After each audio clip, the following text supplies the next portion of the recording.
নমস্কার বন্ধুরা, ছট পুজোর স্পেশাল ব্লগে আপনাদের সকলকে স্বাগত জানাই।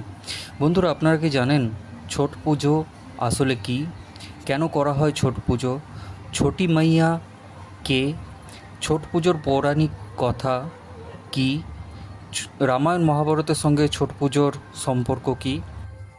ভারতে সূর্য উপাসনার জন্য প্রসিদ্ধ পার্বণ হলো ছট পূজা। এটি বছরে দুবার পালিত হয়। চৈত্র মাসের ছট পূজাকে বলা হয় চৈতি ছট এবং দ্বিতীয়বার কার্তিক মাসে, যেটি কার্তিকী ছট নামে প্রসিদ্ধ। পারিবারিক সুখ সমৃদ্ধি তথা মনোবাঞ্ছনা ফল লাভের জন্য এটি পালন করা হয়। তবে অক্টোবর নভেম্বরে, বাংলায় কার্তিক মাসে, দীপাবলির ঠিক 6 দিন পরে অমাবস্যার দিন যে ছট পুজোটি পালিত হয় সেটি বেশি প্রচলিত। ছট পূজায় সূর্যদেবের উপাসনার সঙ্গে তার ছোট বোন ছটি মাইয়ারও উপাসনা করা হয়। ছটি মাইয়া হলেন সূর্যদেবের বোন। সূর্যদেবের সঙ্গে সঙ্গে পূজিত হন ছটি মাইয়াও। কেউ কেউ তাকে ছট লক্ষ্মীও বলেন। মতপার্থক্যে ছটি মাইয়াকে মা ষষ্ঠীর রূপ বা সূর্যদেবের বোনও মনে করা হয়, তাই পুজো করা হয় সূর্যদেবের। ছট উৎসব আসলে সূর্যদেবের ব্রত পালনের উৎসব।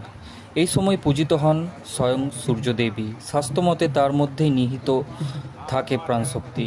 তার ভীষণ তেজে ধ্বংস হয় রোগ জীবাণুও। সেই সূর্যদেবের কৃপায় পরিবারের লোকজনকে সুস্থ রাখার জন্য এই ছট পূজা করা হয়। এই পূজার সবচেয়ে উল্লেখযোগ্য বিষয় হলো এখানে কোনো মূর্তি পূজা করা হয় না। ব্রতের প্রথম দিনে ব্রতধারী বাড়িঘর পরিষ্কার করে স্নান সেরে শুদ্ধাচারে নিরামিষ ভোজন করে থাকেন। পরদিন থেকে উপবাস শুরু হয়। ব্রতী দিনভর নির্জলা উপবাস পালনের পর সন্ধ্যার পূজার শেষে ক্ষীরের ভোগ গ্রহণ করেন। এটি খরানা নামে পরিচিত। তৃতীয় দিনে নিকটবর্তী নদী বা জলাশয়ের ঘাটে গিয়ে অন্যান্য ব্রতীর সাথে অস্তগামী সূর্যকে অর্ঘ্য অর্থাৎ দুধ অর্পণ করা হয়।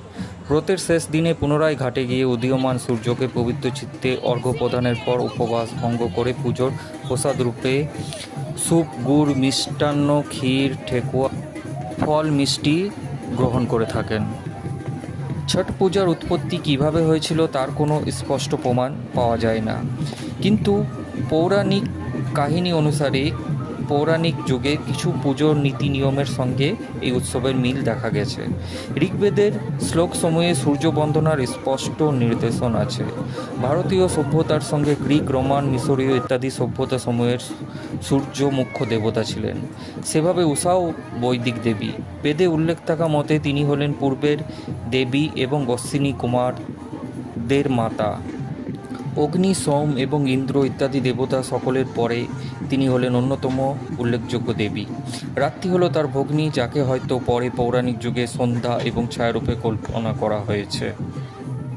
ভারতের দুই মহাগ্রন্থ রামায়ণ এবং মহাভারতেও ছট পূজার উল্লেখ পাওয়া গেছে। রামায়ণে শ্রীরামচন্দ্র এবং সীতা সূর্যদেবের উপাসনা করেছিলেন। 14 বছরের বনবাস কাটিয়ে যখন রাম, লক্ষ্মণ, সীতা রাবণ বধ করার পর অযোধ্যায় ফিরে আসেন, তখন ব্রাহ্মণ হত্যা থেকে মুক্তি পাবার জন্য মুনি ঋষিদের কথায় রামচন্দ্র যজ্ঞ শুরু করেন। তখন মুগদল ঋষির আশ্রমে থেকে সীতা দেবী 6 দিন ব্যাপী এই ব্রত পালন করেছিলেন বলে মনে করা হয়। 6 দিন ব্যাপী তিনি সূর্যদেবের উপাসনা করেন এবং সূর্যদেবের আশীর্বাদ লাভ করেন। মহাভারতে উল্লেখ থাকা মতে দ্রৌপদী ধর্ম ঋষির উপদেশের মতে সূর্যকে আরাধনা করে অক্ষয় পাত্র লাভ করেছিলেন। সঙ্গে মহাবীর কর্ণের কোমর পর্যন্ত জলে নেমে সূর্যের উপাসনার কথাও উল্লেখ আছে। আজও ছট পূজা উদযাপন করা হয়। মানুষকে কোমর পর্যন্ত জলে নেমে সূর্য বন্দনা করতে দেখা যায়। অন্য এক আখ্যান মতে পাণ্ডু ঋষির হত্যার পাপের প্রায়শ্চিত্তের কারণে পত্নী কুন্তির সঙ্গে বনে থাকায় পুত্রপ্রাপ্তির জন্য সরস্বতী নদীর তীরে পারে সূর্য উপাসনা করার জন্য ব্রত করেছিলেন বলে মনে করা হয়। ছট পূজা কার্তিক মাসের শুক্লপক্ষের ষষ্ঠী তিথিতে উদযাপিত একটি প্রাচীন হিন্দু পার্বণ। সূর্য উপাসনার এই অনুপম লৌকিক উৎসব পূর্ব ভারতের বিহার, ঝাড়খণ্ড, পূর্ব উত্তরপ্রদেশ, পশ্চিমবঙ্গের দক্ষিণে এবং নেপালের তরাই অঞ্চলে পালিত হয়ে থাকে। ধীরে ধীরে এই পার্বণ প্রবাসী ভারতীয়দের মাধ্যমে বিশ্বজুড়ে প্রচলিত হয়েছে। ছট পূজা সূর্য এবং ষষ্ঠী দেবী, যাকে ছট্টি মাইয়া বলা হয়, তার প্রতি সমর্পিত হয় এবং তাদের আশীর্বাদ প্রদানের কামনা করা হয়। ভিডিওটি কেমন লাগলো বন্ধুরা অবশ্যই কমেন্ট করে জানাবেন।